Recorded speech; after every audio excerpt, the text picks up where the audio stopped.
Yesterday at the UFC 250 post-fight press conference, Dana White responded back to both Jon Jones and Jorge Masvidal about wanting more money to fight. If people don't want to fight, you don't have to fight. If you're afraid of COVID-19, stay home. If you're fucking, whatever your deal is, you don't have to do it. I couldn't explain to you anything that's going on planet Earth right now.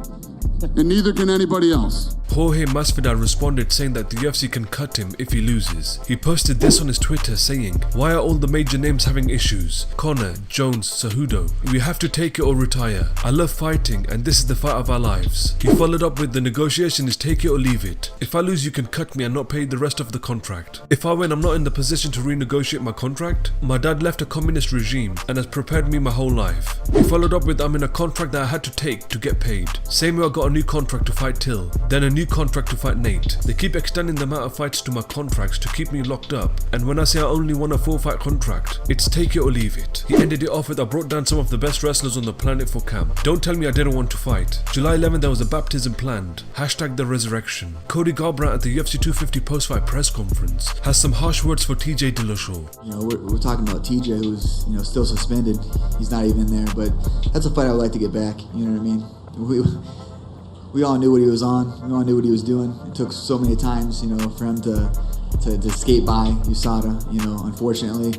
But, he's serving his sentence. He's going to always have to live with that the rest of his life. He has a child that he has, eyes on him that knows that his dad was a cheater. The whole world looked up to him, a lot of young kids. It's sad. I kind of feel bad for the guy. He has no confidence that he has to use those kind of aids to be a fighder.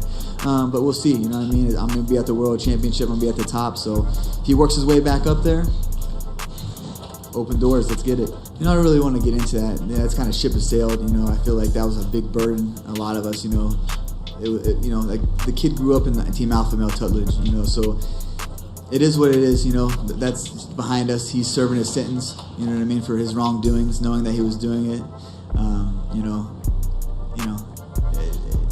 Karma always comes to those who are doing bad things. So he got his karma, he's serving his sentence, and I'm here. I'm in the winner's circle. I have a big knockout. That's what we're going to talk about. Man, I just wish USADA would, be more testful. You know what I mean? Urine samples. We do urine samples, but are you doing blood? I haven't got a knock on my door for blood forever. You know what I mean? How do you detect EPL? Let's do more invasive. If we're going to go all in on this and we want to be a leading standard in, natural athletes, drug-free athletes, we're going to preach that. Let's do that. Let's have those come. I don't mind. Wake me up at 7 a.m., stick a needle in my arm, make me piss. Doesn't matter. If it makes it clean, I'll do it. But I don't know when the last time I had a phlebotomist come and jab a needle in my arm for USADA to test us. How easy is it to get over a drug test? I don't know. I don't need to cheat. Never will have to cheat. But if you're going to eliminate it, make it more strict, more invasive. What's up, everyone? Obviously, I'm disappointed with the end of the fight. Obviously, it was negative for me. No injuries. I don't have any marks on my face. Just here. Just very unfortunate. Probably a technical mistake. Again, we'll keep our heads up. Just got my proper welcome to the Sugar Show. Congratulations, Sean. Good job. A 3-round welterweight bout between Mike Perry vs Mickey Gall has been targeted for the June 27th card, which is yet to be announced. Mike Perry is coming off a TKO loss to Geoff Neal, and Mickey Gall is coming off a unanimous decision win over Salim Touahri.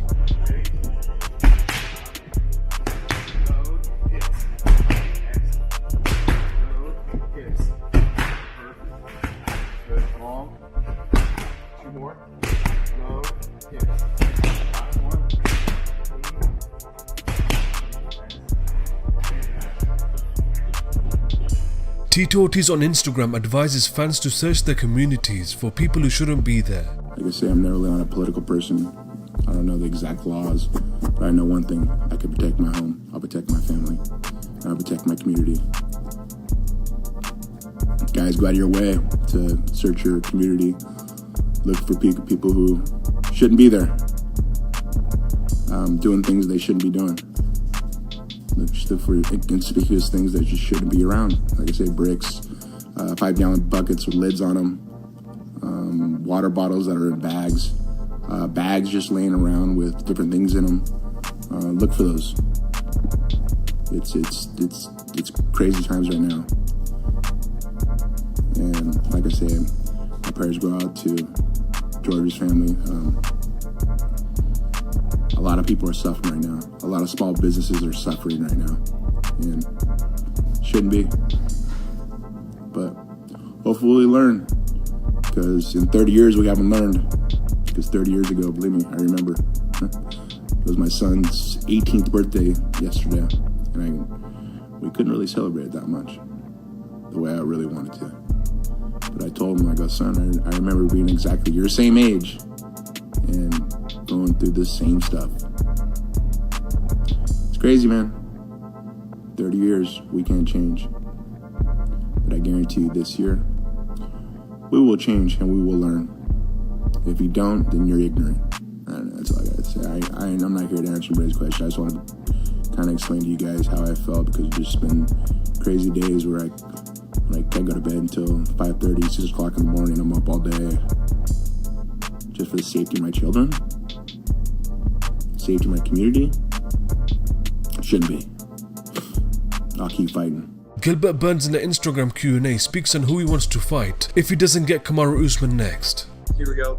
What are your thoughts on Masvidal? I think Masvidal is a very well-rounded fighter, fight for a long time. But I would love that matchup. I would love to fight Masvidal. But, yeah. Somebody just asked if you don't, in the chat, somebody asked if you don't fight Usman next, who would be your ideal next opponent?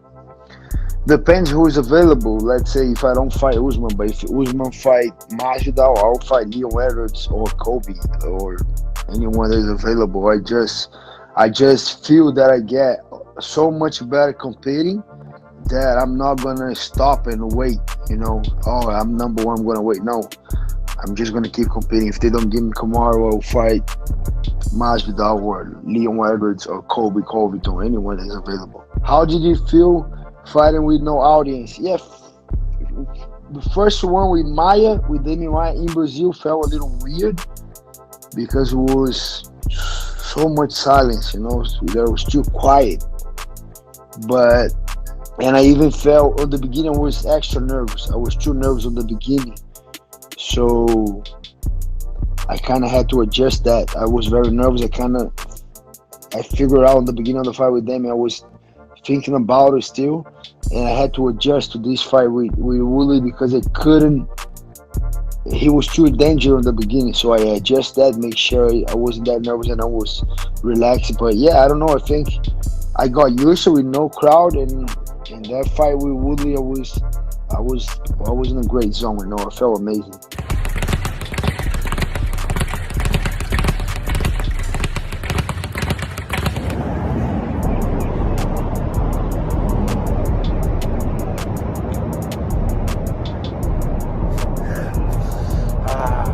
Michael Bisping on the Believe in Me podcast gives his thoughts on Robert Whittaker versus Darren Till. Robert Whittaker is back. He's going to be taking on Darren Till on July 25th on Fight Island. That's an amazing fight. Can't wait for that one. Till and Whittaker, they are international fighters, but I think it just came out last week or the week before. Now they've lifted it. So if you are a professional athlete and you have the correct visa, which would be a P1 visa, which is what I had for a while, which is somebody that has an extraordinary gift or talent or a professional athlete, then you're allowed in the country. Anyway, so they're both international fighters. That's a great fight. Till, after beating Gastelum, he's going to be close to a title fight with Adesanya, and I'm pretty sure they would want to book up Till versus Adesanya because they're both big personalities. So I would assume for Darren Till, if he can get past Robert Whittaker, he's got a title fight on his hands after Paulo Costa. And for Whittaker, again, this is a chance for him to get back in the win column. He had a disappointing outing against Adesanya, and Robert Whittaker's just a great dude. He really is. I met him on several occasions, just a real nice, normal, hard-working, blue-collar guy. Fights his ass off every time. Obviously, as I said, last fight, we all know, didn't go his way.